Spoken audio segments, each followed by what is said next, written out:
Hi, I'm Mr. Raymond, a math and science teacher from Spurgeon Intermediate School in Santa Ana, California. And this is my Honda Civic GX.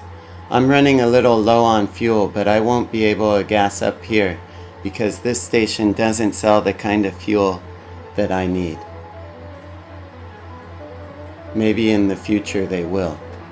You see, this car does not run on regular unleaded gasoline like you find in gas stations all over the place.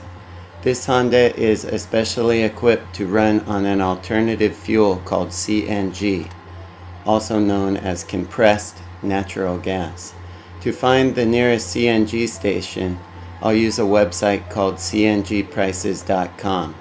They have a map of the United States with all the CNG locations.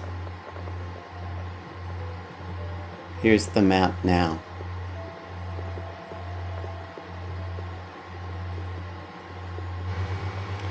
I've found a CNG station in my area and I'm pulling into it now.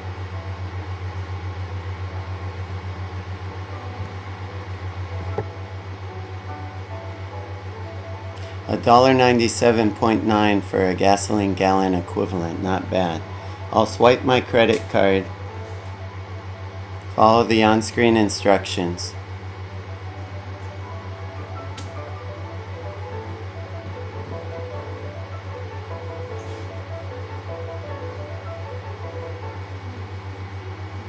Next, I'll connect the high-pressure fuel hose.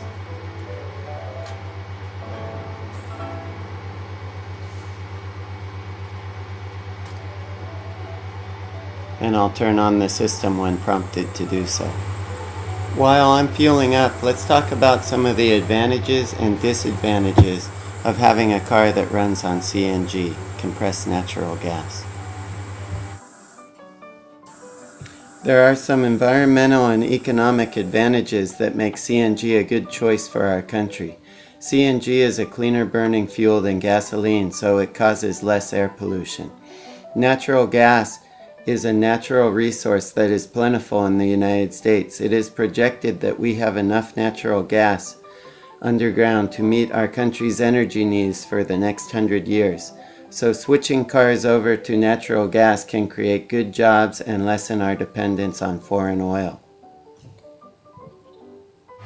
From a personal standpoint, there are also some good incentives for buying a car that runs on natural gas. First of all, CNG costs about half the price of a regular gallon of gasoline. Secondly, many states issue carpool lane stickers that allow you to drive in the carpool lane whenever you want.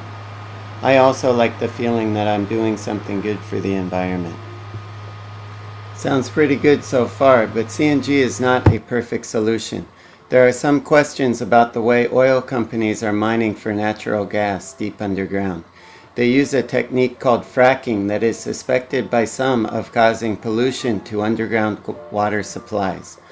Also, CNG is a fossil fuel and will run out eventually.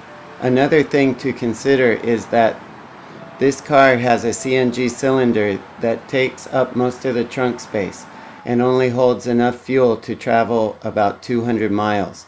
The same car with a gasoline fuel system has a range of over 500 miles before it needs to refuel, and it doesn't take up any of the trunk space.